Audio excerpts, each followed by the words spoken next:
The spiritual journey is definitely not for the weak.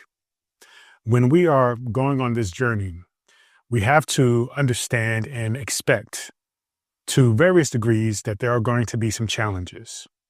For many of us, we are starting or going on this journey from the standpoint of religious beliefs and dogma and doctrination. And as you begin to blossom and unfold your spirituality, you begin to start to question concepts of religion, belief systems, and just start to really ask yourself, do these belief systems that was handed down to you, do they actually resonate with you? Do they make sense to you? Do you actually believe them? Do you actually know them to be something that will manifest and materialize fulfillment, joy, purpose for you? And if you're coming to an understanding that it's just not making sense, understand that that is quite okay. That is one of the biggest challenges we often face along the spiritual journey, trying to process and understand, comprehend the belief systems from our parents, our guides, when we were children and we were, being raised, what they taught us, what they believed, and coming into our own understanding. And so as you come into your own understanding, it's important that you get through that first hurdle of recognizing that their beliefs doesn't necessarily have to be yours. And transitioning from a religious belief system, being religious, to identifying and understanding spirituality and being spiritual is going to simply represent the beginning of the challenges that are to come. Because what I want you to understand is that being spiritual doesn't mean that things are easy. Not to say that things should be difficult, but it just simply represents the fact that you're going to go through some areas in your life. You're going to go through some challenges that are going to really not necessarily fight you or prevent you from reaching your highest potential and living the life that you want, but in fact is going to push you, is going to inspire, is going to help you to break down the false belief systems, the negative paradigms that has been holding you back. And so that process is what appears to be challenging for many of us. But when you get over those humps, you recognize that it was necessary for you to go through those quote unquote challenges in order for you to tap into true self-realization. So when you get into spirituality, you understand, okay, this is not for the weak-hearted. This is not for the passive. This is not for somebody who just simply wants to, believe something, let it go, and not have any responsibility, any sense of accountability, any sense of ownership, but simply just wants to be told what to do and can go with that, right? That's not the path of the spiritual person. The spiritual person is actually the one who is going deep within themselves, questioning everything that has been told to them and coming into a knowing as to what exactly you believe, what exactly you know to be true, how you actually create this universe, this reality that you are being a part of, participating in. You see, spirituality is a rite of passage, and it is a solo journey. You could only take this journey by yourself. And that for many of us is the most difficult aspect of it, right? Because you recognize that your spirituality, though, can have some common threads and you can share common belief systems and ideas with people, you can only take the journey, right, that is unique for you, right, to you by yourself. And though we may experience moments along the journey, along the path where we interact, where we cross paths with others, where we even seem and appear to be on a parallel trajectory with another person, right? But eventually over time, you may deviate, right? You may go a different direction. They may go a different direction. But this is really to say that this is all on you, right? And because spirituality is such a solo journey, you recognize that the responsibility, the tasks, the things you need to do, right? You have to be 100% responsible about those things.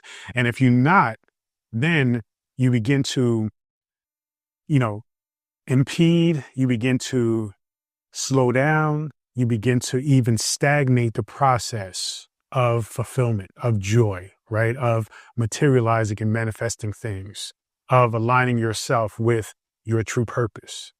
So there is a sense of, pros and cons of the causality, right? And the understanding that, hey, okay, there is something I have to give or give up in order to gain access to this wisdom, in order for me to gain understanding as to my purpose.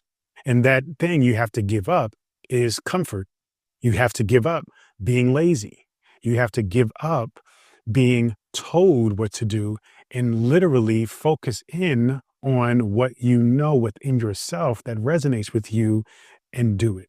You see, because being told is a part of it, right? It's an element of learning, right? We have teachers, we have spiritual teachers, we have educators who have gone through the process, who understand universal laws and how things work.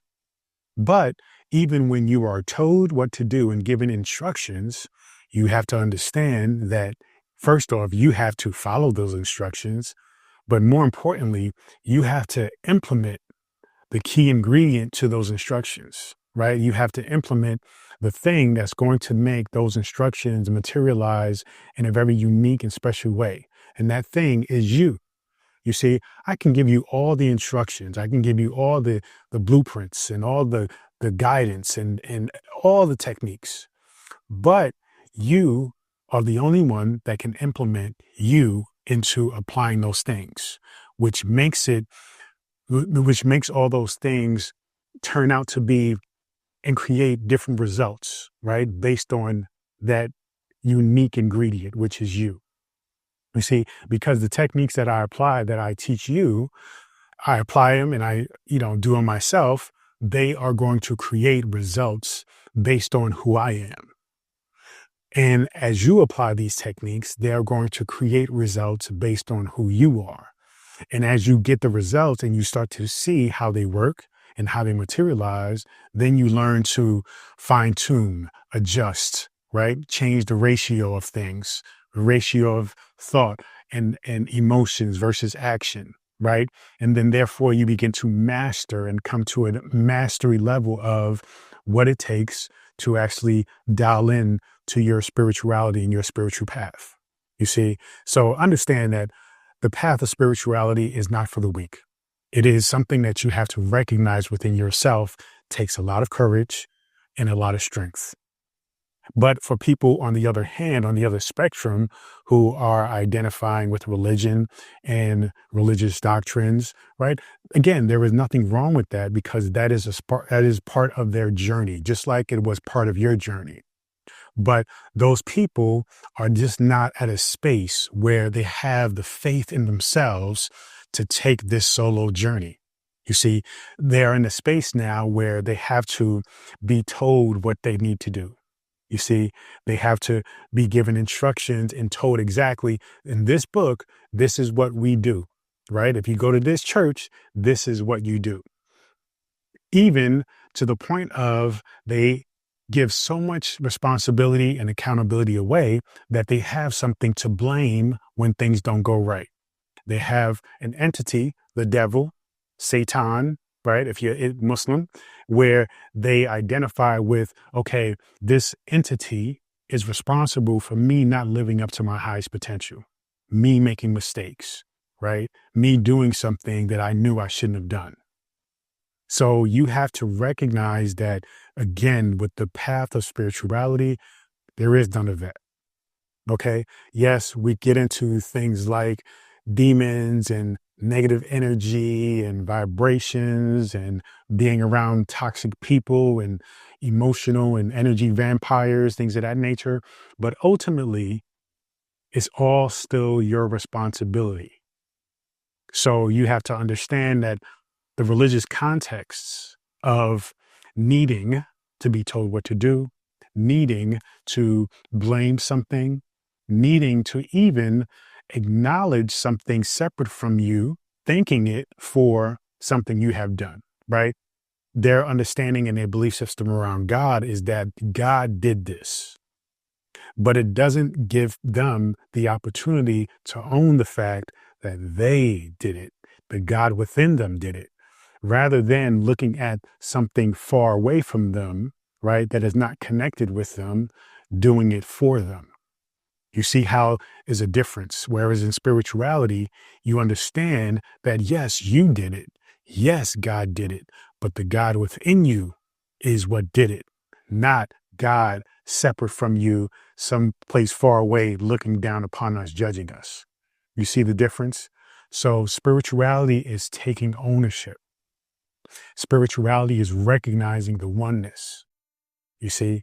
And so even when we think in terms of religion, remember that, it's about their need also to be in a community, right? To be together. Because when you're a child, when you're doing something new for the first time and you're not quite sure about it, you're not confident about it, you're not ready to explore and experience it in an authentic, unique way from your own point of view, you have to do things in a group, right? That is what religion is. It establishes a community, a group, a mass of people that can come together and begin this journey together. The problem is they stay there because they're told this is the only way.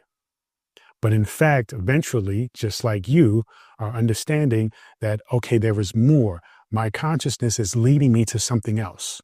My consciousness is telling me that there is more to explore. There is more to experience.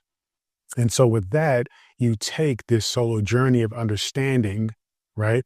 The universe, your connection, your oneness with that universe, and understanding your power, right? Now with religion, it teaches you that Jesus is the way, right? Jesus, by the way of Jesus, right? Through Jesus, will you tap into heaven? Will you reach heaven?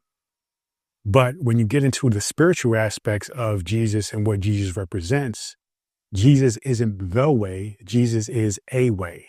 Jesus is an example of a way of understanding and tapping into your divinity.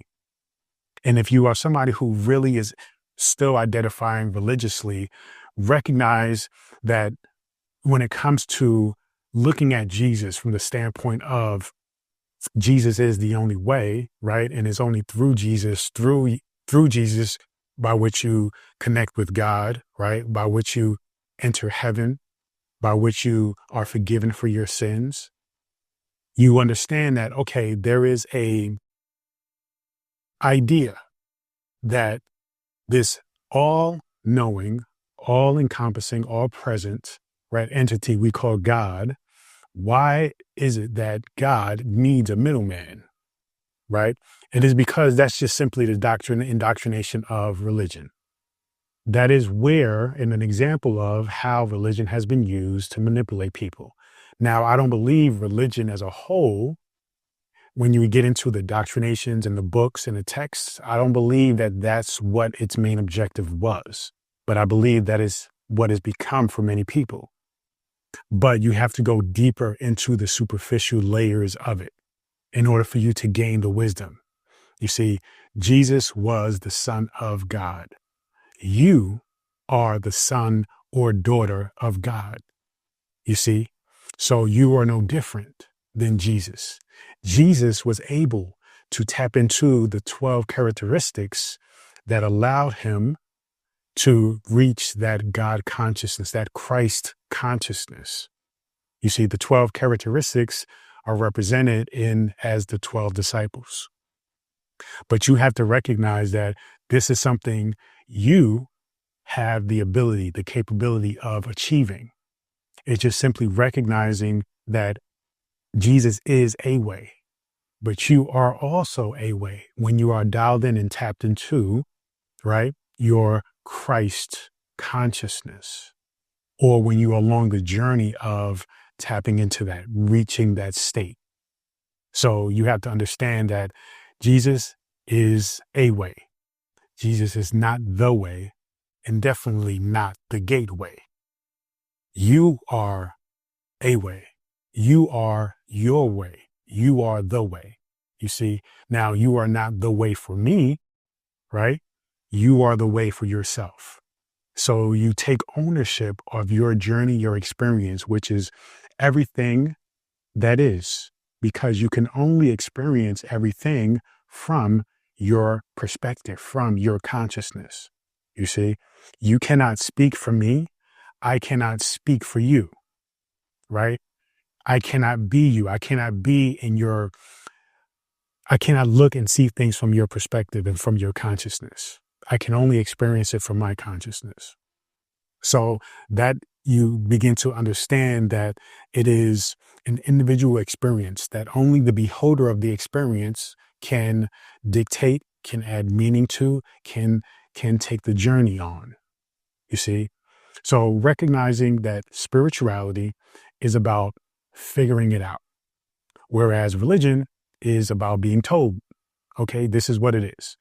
Spirituality is a journey of one exploring the terrain all alone, figuring it out, mastering oneself, accountability, responsibility, and ownership. That ultimately leads to your power as a divine and infinite being. So once you start to recognize and understand this concept of challenges is one really of enlightenment. And when I say enlightenment, what I'm talking about is exposing all aspects of yourself. Many times when people are, identifying with such things as religion and they're being told what to do and they follow a particular set of rules that don't really resonate with themselves, they are often hiding. They are hiding their true self, their essence from themselves and from the world. Whereas on the spiritual journey, you seek to expose everything. You are a truth seeker. So you are looking for everything. You're looking for the truth, right? You're looking for all the knowledge available to you that is you. And so now you are going to bring light to everything. There is no darkness. You see, in religion, there is darkness because they are really focusing on the polarity, the contrast of the universe, right? Good and evil, right? Light and dark. And so they feed into that, but they take it so literal that you are almost forced and programmed to think, okay, there are these two forces constantly fighting. But really in spirituality, those two forces are part of the same essence. They are one. They cannot be separated. You see, in religion, we talk about, God and the devil are against one another, right? Good and evil, battling one another always until Armageddon, till the second coming, right? But then at some point, apparently, God wins the battle, right? Destroys Satan. When we think about this, it's really interesting because you have to understand that, one, God created the devil, right? If you're going through religious belief systems. So if God, the pure essence, the universe, the Almighty has created the devil, then already God has the upper hand, right? God is the creator of that. So therefore, how can it be that there's this battle going on? But more importantly, on a spiritual level, what we're talking about is a spectrum of relationship, okay? And relating one opposite or one aspect and its other side, the other spectrum, okay? Yes, we're talking about light and dark. We're also talking about up and down. We're also talking about cold and hot. We can also talk about the sun, the moon, right? So it's really about understanding that one of those things cannot exist without the other. So we need them both. Religion has created this idea that we don't need them both and that they are completely separate. Now, that is an imbalance. But when you recognize that there is and can't be avoided, there's a balance of the universe. When you look around, you will see that balance. When you observe, you will see that balance. So with that, you start to understand that there really isn't bad. There really isn't evil. Okay. There is misguided. There is mismanaged, right? There is imbalance, but there isn't pure evil, right? Pure bad, pure darkness. There must be some light there. When we look at symbols like the yin and yang, one side is white with a black dot, the other side is black with a white dot. That represents balance. That represents the true essence of the universe. Even within all of the darkness, there is light. Even within all of the light, there is some darkness. They cannot exist without the other. The universe will cease to exist if that was the case, right? You will not understand happiness without understanding sadness, right? You cannot understand love without understanding hate or experiencing hate. So you must recognize that one needs the other.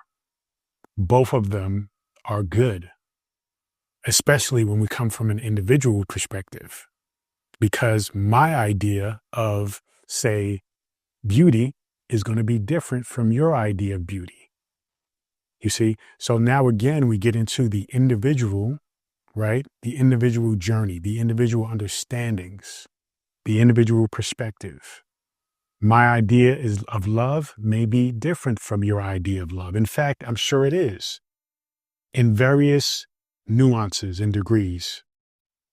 But anytime you ask two people what something is, right, you may have a general idea of the same understanding, but ultimately, though, there's going to be some changes and differences and nuances that you have to acknowledge.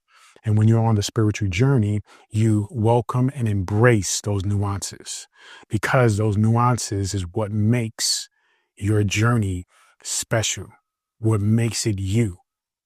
And that is where the power comes in, because you understand that though, yes, we share this fundamental universe, you are creating your own universe within that fundamental grand universe.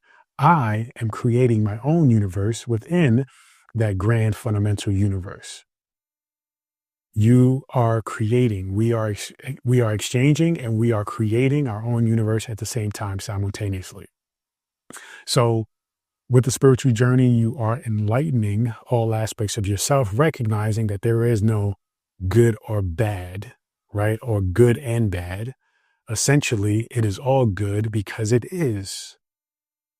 Existence in itself is a representation of love that the Creator has bestowed upon us to experience, to have, to go through this understanding, to go through this journey of spirituality and self-realization, to rediscover who you truly are.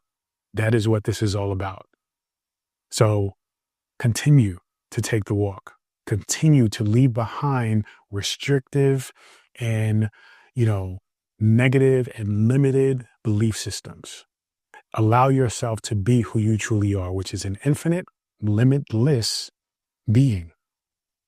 And follow your own consciousness, your own intuition. Use your emotions in a way that allows you to create and be guided toward that which you desire, right? And even the emotions that you feel are heavy and negative and don't align with who you are, understand again, just like there is no such thing as good and evil when we think about the totality and the big picture of the universe. When you are on another level, you understand that even emotions in general are good. It all depends on how you use them, how you see them, your understandings of them. So in the beginning, you're going to focus on the positive emotions. But later on, as you progress, you recognize that even the negative emotions give you power and insight, right? And it helps you to learn eventually over time how to transmute the negative emotions into positive, because we always want to feel good. But that doesn't negate the fact that, or that doesn't say we should ignore and avoid negative emotions altogether, and that it is wrong to have them. That's not the case. It is okay to feel the negative emotions. It is what you do with them that matters. So if you can take those negative emotions, transmute them in something that's going to provide clarity, right? That's going to provide you with a sense of understanding as to why you're feeling these emotions, where they come from, and lead you toward the positive emotions. That is what the whole process is about. So recognize that challenges really are not there to stop you. They're not there to hinder your progress. They are there to support. They are there to enlighten, to bring awareness to all aspects of who you are. So on this spiritual journey, embrace the challenges. When you embrace the challenges, you ultimately embrace yourself. Thank you so much. Feel free to go to drabundant.com, subscribe to my daily newsletter, and get access to this free ebook, The Power Within. Continue to join me on this journey. Peace and abundance always.